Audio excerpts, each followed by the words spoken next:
In ancient Greece, there was one mistake the gods never forgave. The ancient Greeks did not believe the universe was kind. They did not believe it was fair. They did not believe it was built for human happiness. They believed it was ordered, and that order was enforced by beings far older, stronger, and more volatile than any mortal could comprehend. The gods were not distant creators who had stepped away from their work. They were present, constant, watching, intervening, punishing. Every storm carried intention. Every drought suggested displeasure. Every unexplained death hinted at a boundary crossed. To live in the ancient Greek world was to live under surveillance, not moral surveillance, but cosmic surveillance. The gods did not care if you were good. They cared if you knew your place. That was the rule beneath all rules. The sky belonged to Zeus. The sea belonged to Poseidon. The dead belonged to Hades. Wisdom, war, love, harvest, fate, every domain had an owner, and ownership, in the divine sense, was absolute. Humans were not partners in this system. They were not collaborators. They were subjects. To misunderstand this is to misunderstand everything about Greek myth. Modern readers often search for lessons, ethics, redemption arcs, but the myths were not written to comfort. They were warnings. They were maps of invisible boundaries. They said, this far and no further. The greatest danger was not evil, it was excess. The Greeks had a word for it, hubris. Hubris was not arrogance in the modern sense. It was not pride or confidence. It was miscalculation, the belief that one's abilities, intelligence, or talent placed them closer to the gods than they truly were. Hubris was standing too tall. It was speaking too loudly. It was forgetting that no matter how brilliant, skilled, or admired you became, you were still temporary, and the gods were not. The punishment for hubris was not symbolic. It was physical, public, generational. A man could offend a god and doom his children. A woman could boast once and erase her entire lineage. The gods were emotional beings. They loved admiration. They despised comparison. To be admired was acceptable. To be equaled was unforgivable. The ancient Greeks did not imagine gods as perfect. They imagined them as powerful, and power did not require virtue. Zeus ruled not because he was just, but because he was strongest. He had overthrown his father and imprisoned his predecessors. Authority was born from violence, not morality. This mattered, because it meant rebellion was not a philosophical act. It was not ideological. It was personal. When someone defied a god, they were not opposing a concept. They were offending an ego. And divine egos were catastrophic. This is why so many myths begin with something small: a boast, a challenge, a comparison, a refusal to bow. The punishment was never proportional. It was exemplary. The goal was not justice. It was memory. Make them remember. Make everyone remember. That was the function of myth. The ancient world was fragile. Crops failed easily. Illness spread quickly. Death was intimate and constant. In such a world, belief systems were survival tools. If the gods were watching, then chaos had a cause. If chaos had a cause, then it could be avoided. Do not cross the line. But humans crossed it anyway, not because they were stupid, but because they were curious. Curiosity was dangerous. Knowledge was dangerous. Skill was dangerous. Anything that narrowed the gap between mortal and divine was a threat to the cosmic hierarchy. Fire, art, music, language, prophecy. These were not neutral gifts. They were controlled substances. When humans acquired them without permission, the response was immediate. The myths make this clear again and again. The gods did not fear humanity's weakness, they feared humanity's potential. A mortal who knew too much could forget their place, and forgetting one's place was the first step toward annihilation. This is why punishments in Greek myth is so often eternal. Not death, erasure, endless torment, a reminder that time itself belongs to the gods. The worst fate was not to die, but to be remembered only through suffering, to become an example. The Greeks did not tell these stories to inspire rebellion. They told them to explain why rebellion failed. And yet, paradoxically, these are stories we still tell. Because somewhere beneath the fear, there was admiration. Because even as the myths warned against defiance, they also preserved it. They remembered the names of those who dared. They remembered the ones who reached too high. They remembered the sound of chains, the cries of punishment, the cost of fire. They remembered, and in remembering, they kept the rebellion alive. That tension is the heart of Greek mythology. Order versus desire, power versus curiosity, fear versus defiance. And it begins not with heroes, but with a question every mortal eventually asks: what happens if I don't obey? Hubris was not loud at first. It did not announce itself with thunder or sacrilege. It slipped in quietly, disguised as talent. A man discovered he was faster than others. A woman realized her voice could move crowds. An artist noticed that people stopped breathing when they looked at his work. And somewhere between admiration and awe, something shifted. The Greeks understood this moment better than any civilization before or after them. The moment when success stops being survival and starts becoming danger. Hubris was not believing you were great. Hubris was believing your greatness changed the rules. It was the subtle thought that whispered, why not me?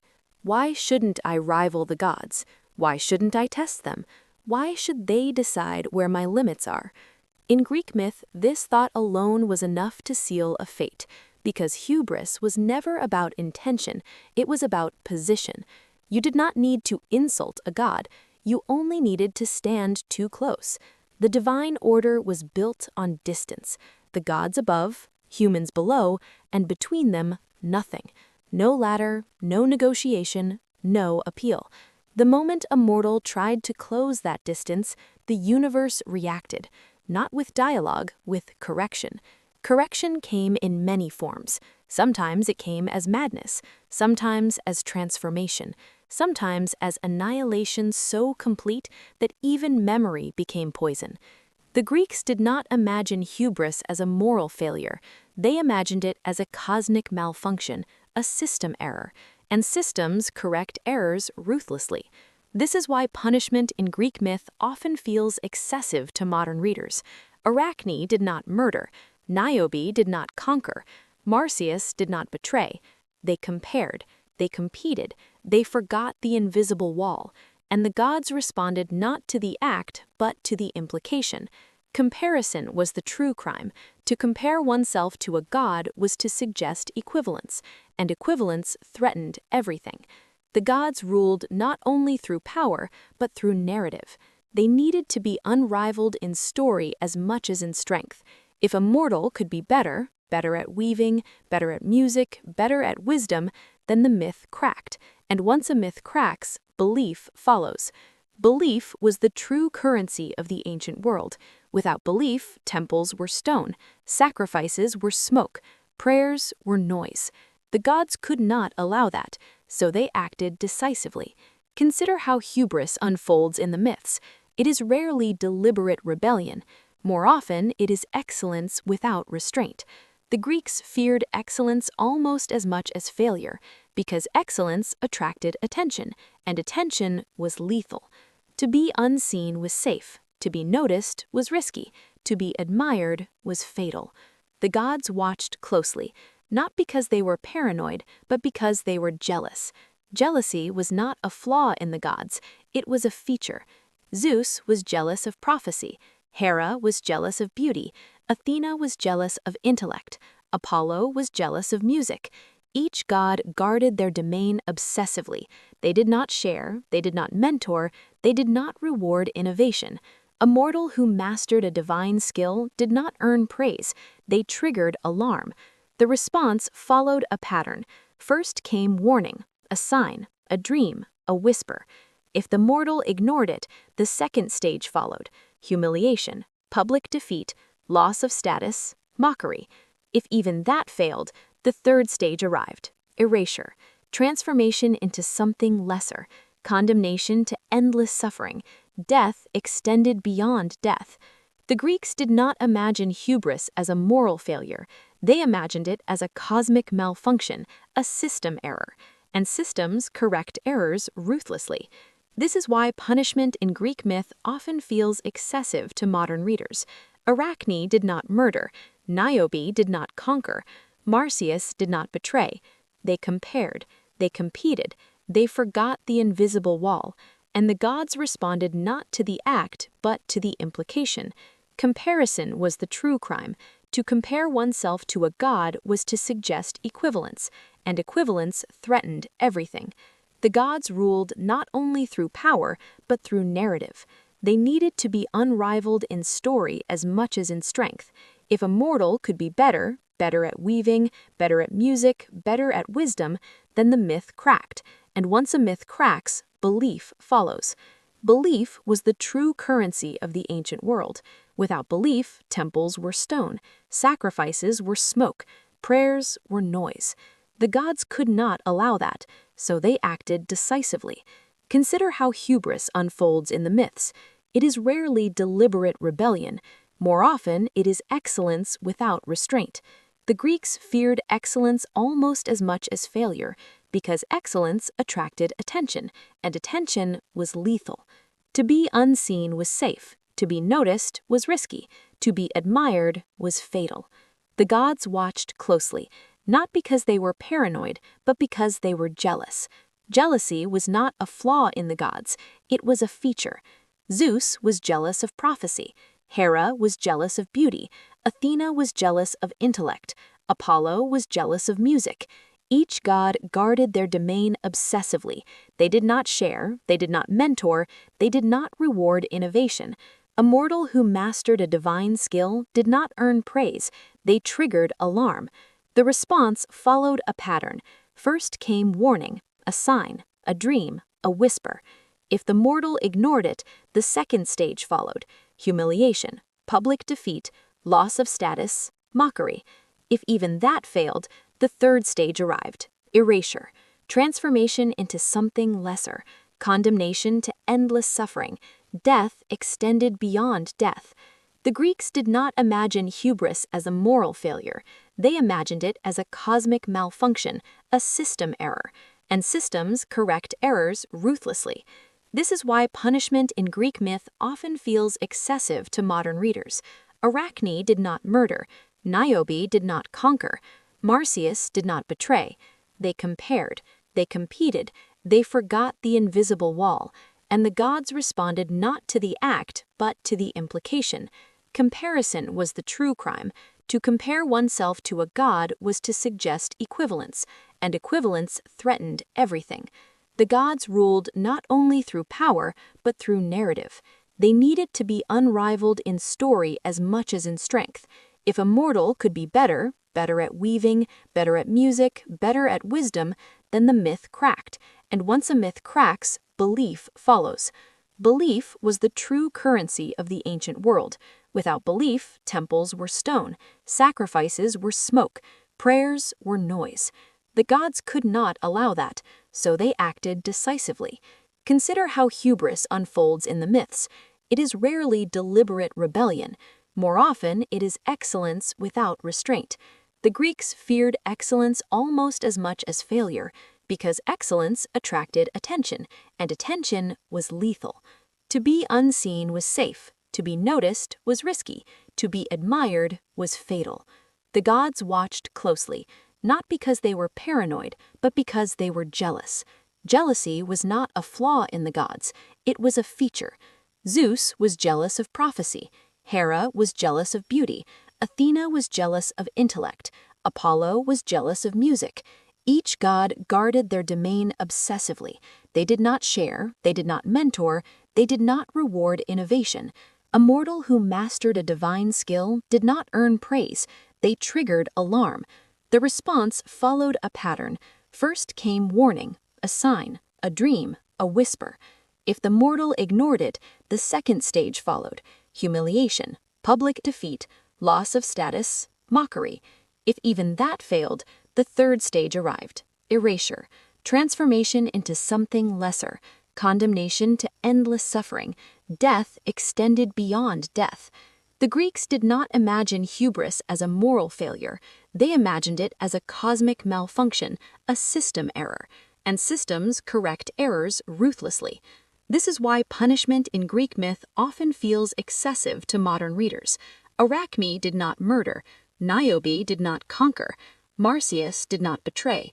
They compared, they competed, they forgot the invisible wall, and the gods responded not to the act, but to the implication. Comparison was the true crime. To compare oneself to a god was to suggest equivalence, and equivalence threatened everything. The gods ruled not only through power, but through narrative. They needed to be unrivaled in story as much as in strength. If a mortal could be better at weaving, better at music, better at wisdom, then the myth cracked. And once a myth cracks, belief follows. Belief was the true currency of the ancient world. Without belief, temples were stone, sacrifices were smoke, prayers were noise. The gods could not allow that, so they acted decisively. Consider how hubris unfolds in the myths. It is rarely deliberate rebellion. More often, it is excellence without restraint. The Greeks feared excellence almost as much as failure, because excellence attracted attention, and attention was lethal. To be unseen was safe. To be noticed was risky. To be admired was fatal. The gods watched closely, not because they were paranoid, but because they were jealous. Jealousy was not a flaw in the gods, it was a feature. Zeus was jealous of prophecy, Hera was jealous of beauty, Athena was jealous of intellect. Fire was never meant to belong to humans. In the ancient Greek imagination, fire was not a tool, it was a threshold. It separated the wild from the ordered, the animal from the thinking, the temporary from the aspiring. Before fire, humans endured the world. After fire, they began to shape it. This difference mattered more than any weapon. Fire allowed light after sunset. It allowed food to change form. It allowed metal to bend. It allowed time to be stolen from the night.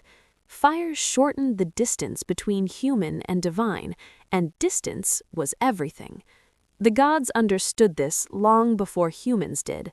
Fire was kept where it belonged, with Olympus, with ritual, with sacrifice, with thunder. Lightning was Zeus's signature for a reason. It was power that fell from the sky and could not be held. To possess fire was to possess a fragment of godhood. This is why Prometheus was not simply a trickster, he was a criminal in the deepest cosmic sense. Prometheus did not insult Zeus, he did something far worse. He redistributed power. The myths are careful in how they frame this act. Prometheus does not steal fire out of malice, he steals it out of foresight.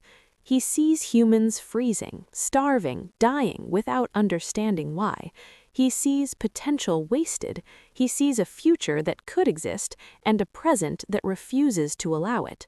This matters. Prometheus is not driven by pride. He is driven by belief. Belief that humans deserve more than survival. Belief that suffering is not sacred. Belief that the gods do not have the sole right to decide who advances and who stagnates. This belief is dangerous because it challenges the oldest assumption in Greek cosmology, that hierarchy is natural. Prometheus is a titan, older than the Olympian gods, born from a previous order. He remembers a time before Zeus ruled. He remembers that power can change hands. This memory makes him dangerous. Zeus's authority is not eternal, it is inherited, and anything inherited can be stolen. Fire is not just fire, it is precedent. When Prometheus takes it, he is not just helping humans, he is demonstrating that divine property is not untouchable, that gods can be outwitted, that the system is not sealed. This is unforgivable. Zeus does not react immediately. That detail is important. The delay is not mercy, it is calculation. Because punishment must be proportional not to the act, but to the threat. And Prometheus represents the greatest threat of all, a bridge between gods and humans, between knowledge and flesh, between what is and what could be. Zeus understands that killing Prometheus would be insufficient. Death would make him a martyr. Memory would turn him into inspiration. So Zeus chooses something worse. He chooses eternity. Prometheus is bound to a mountain at the edge of the world, not hidden, not erased, displayed. Every day an eagle descends. Every day it eats his liver. Every night the liver grows back. Pain without progress, punishment without closure. This is not revenge, it is messaging. This is what happens when you give humans more than they are allowed. This is what happens when you blur the line. But even here, the myth refuses simplicity, because Prometheus does not beg, he does not apologize, he does not retract the gift. He endures, and endurance changes the meaning of suffering. The Greeks understood something subtle here. Punishment can deter, but it can also sanctify. Prometheus becomes a symbol, not of obedience, but of sacrifice. Fire spreads, humans learn, civilization accelerates. The gods cannot take the gift back. This is crucial. The gods are powerful, but they are not omnipotent. Once knowledge enters the world, it cannot be erased. This terrifies Zeus, because it means the hierarchy has been permanently altered. Humans now possess something irreversible, something that makes them less dependent. Fire leads to craft, craft leads to technology, technology leads to independence, independence leads to questions, and questions lead to defiance. Prometheus's punishment is not just about pain, it is about containment. Zeus must make sure no one else follows. This is why the punishment is visible, why it is endless, why it is mythologized. But the plan fails in one crucial way. Prometheus becomes unforgettable. The Greeks remember him not as a villain, but as a benefactor, a transgressor, but a necessary one, someone who suffered so others could rise. This is where Greek mythology becomes quietly revolutionary. It does not erase the rebel, it preserves him. Even while condemning the act, it keeps the name alive. The gods win the battle, but the story sides with the one who lost. This pattern repeats, again and again, because the Greeks were honest enough to admit something uncomfortable, that progress requires transgression, that order suffocates growth, that sometimes the line must be crossed, even if the cost is unbearable. Prometheus's fire changes everything. After fire, humans are no longer purely reactive beings. They began to create, to imagine, to challenge. The gods respond with tighter control, more punishments, more warnings, more examples. But something has shifted. The mythic world after Prometheus is more dangerous not because humans are weaker, but because they are stronger. They now know that gods can be opposed, that power is not absolute, that suffering does not always mean failure. This knowledge cannot be undone. It seeps into every subsequent myth, into every challenge, into every comparison, into every act of hubris. Prometheus opens the door, others walk through it, and the gods spend the rest of mythological history trying to close it. They never fully succeed, because once fire exists, darkness is never complete again. And once humans glimpse equality, even briefly, obedience becomes harder to sustain. This is the true legacy of Prometheus, not fire, but possibility, and possibility is the most dangerous force of all. After Prometheus, defiance no longer looked impossible. It looked fatal, but possible. That distinction mattered. The myths that follow are not about ignorance, they are about choice. Mortals now knew the rules. They crossed the line anyway, not because they believed they would win, but because something inside them refused to remain small. The gods noticed this shift immediately. The punishments grew more intimate, more personal. No longer cosmic demonstrations meant to terrify from a distance, but surgical acts meant to destroy identity itself, because identity was the new threat. The first mortals who followed Prometheus did not steal fire, they stole comparison. Arachne was not a rebel by nature. She did not seek Olympus. She did not curse Athena. She did not plot. She wove. Her hands produced images so precise, so alive, that people gathered just to watch thread become story. And admiration followed. Admiration always follows. This is where danger begins. Praise accumulates like pressure. You weave better than anyone. You weave like a god. You weave better than Athena herself. Arachne does not stop them. That is her mistake. In Greek myth, silence can be louder than arrogance. Athena hears the comparison. She does not arrive as a god at first. She comes disguised. This matters. The gods often disguise themselves before punishment, not to deceive, but to offer an exit, a chance to retreat. Athena warns Arachne to take back the comparison, to acknowledge the gap, to lower herself. Arachne refuses, not loudly, not cruelly, simply honestly. She believes what her hands have proven. This belief is intolerable. The contest that follows is not about skill, it is about authority. Both tapestries are flawless. That is the problem. Athena's depicts divine order. Arachne's depict divine cruelty, rape, deceit, abuse, gods violating mortals without consequence. Arachne does not insult the gods. She exposes them, and exposure is worse than insult. The punishment is immediate. Athena does not destroy the tapestry. She destroys the weaver. Arachne is transformed into a spider. She will weave forever, but never be admired again. Her skill remains, her voice does not. This is a recurring pattern. The gods do not always remove ability, they remove recognition, because recognition is power. The lesson is clear. You may be gifted, you may be brilliant, you may even be right, but if your truth threatens the narrative, you will be erased. Niobe's crime is different. She does not create, she compares. She is proud of her children, 7 sons, 7 daughters, fertility itself. She mocks Leto, who bore only 2, Apollo and Artemis. The comparison is casual, almost playful.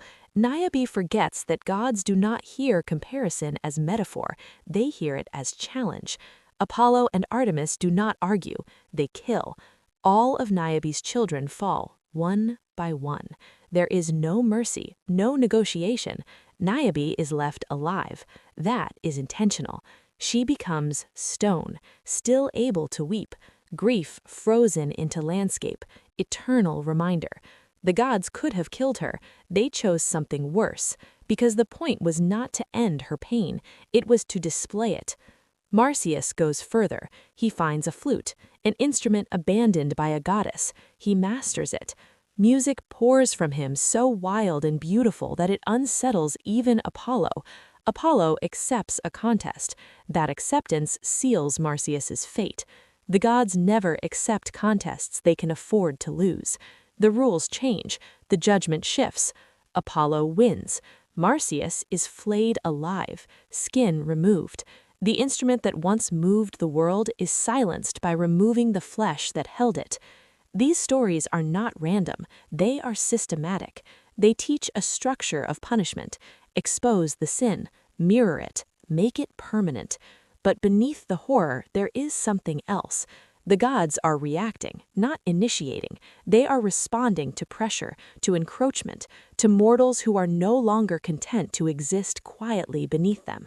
Each punishment escalates, each warning grows more explicit, yet the challenges do not stop, Because humans are learning. They are learning that even if they lose, they will be remembered. They will be spoken of. Their names will survive. And survival of name becomes a form of victory. The gods cannot fully control memory. They can only shape it. And memory begins to favor the punished. This is where Greek myth becomes unstable, because the system that relies on fear is being undermined by storytelling. Every time a story is told, the rebel lives again. The gods become antagonists, powerful but flawed, cruel but reactive. The mortals become tragic but dignified. Even when destroyed, they retain agency. They chose. This choice matters. It shifts the emotional center of the myth. We do not root for Zeus, we root for the one who dared, even knowing the outcome, especially knowing the outcome, because tragedy is not about success, it is about meaning, and meaning requires resistance. The gods understand this too late. They try to correct course, they issue prophecies, they tighten fate, they introduce destiny as a cage. If humans cannot be controlled by fear alone, they will be controlled by inevitability. Thus begins the era of prophecy, the era where knowing the future becomes the greatest punishment of all. Because if you know your fate and cannot change it, rebellion turns inward. The gods adapt, but adaptation admits weakness, and weakness invites challenge.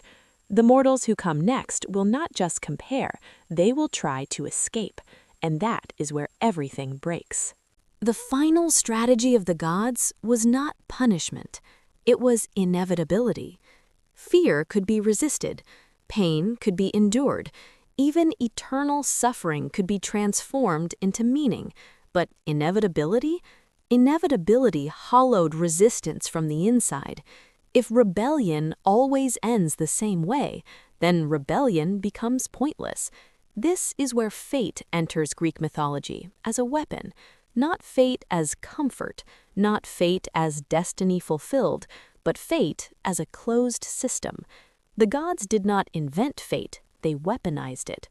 The Moirai did not answer to mortals, they barely answered to gods. Thread was cut when it was cut, and knowing this changed everything. Now defiance did not look like fire or skill or comparison. It looked like escape, avoidance, running. The greatest tragedy in Greek myth is not that fate exists. It is that knowledge of fate does not grant freedom. It tightens the trap. Oedipus runs from prophecy and fulfills it with precision. Achilles knows he will die young and becomes legendary anyway. Cassandra knows the truth and is cursed to be believed by no one. This is the gods' final answer to rebellion. You may see the cage, you may understand it, you may even hate it, but you will still live inside it. This is where Greek mythology becomes unbearable, because the question is no longer what happens if I disobey. The question becomes what happens if I obey and still suffer. The gods win not because they are just, they win because the system favors power, and power, once entrenched, does not need to explain itself. The mortals who face fate are no longer naive, they are not ignorant, they are not arrogant, they are aware, and awareness does not save them. This is the cruelest evolution of the mythic world. At first, humans are punished for crossing lines they barely understand. Later, they are punished even when they obey, because obedience does not equal protection. The gods do not reward loyalty, they reward submission, and submission is never enough. This is why Greek heroes are not saints, they are not moral ideals, they are figures trapped between inevitability and refusal. Achilles does not choose death because he wants glory, he chooses it because living quietly feels like erasure.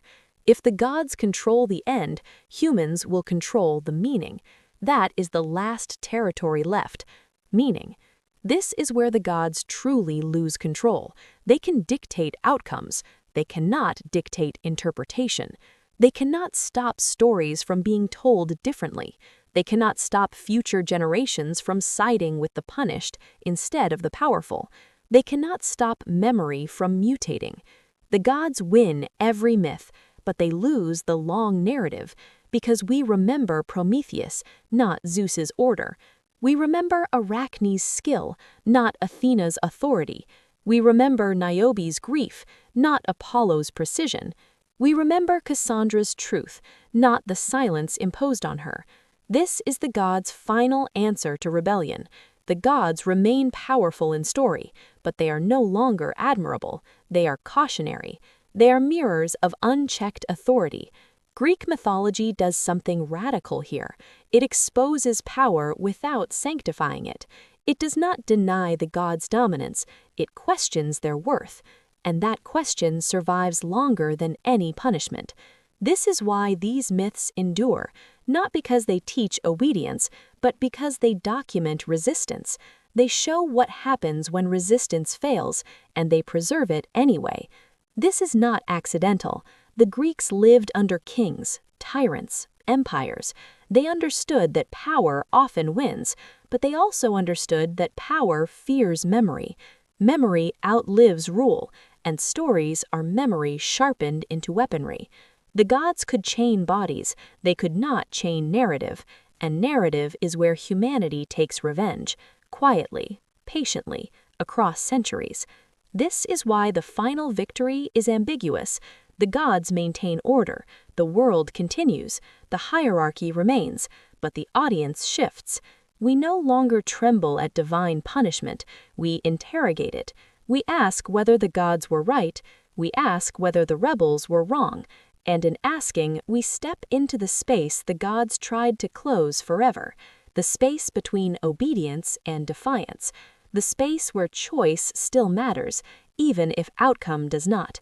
That is the inheritance of Greek myth, not comfort, not justice, but clarity. The clarity that power is not moral, that order is not kind, that rebellion is costly, and that meaning is forged not by winning, but by daring. The gods always win in Greek mythology, but they never win our loyalty. And perhaps that is why, in the end, it is the mortals we remember, not because they were stronger, but because they were human.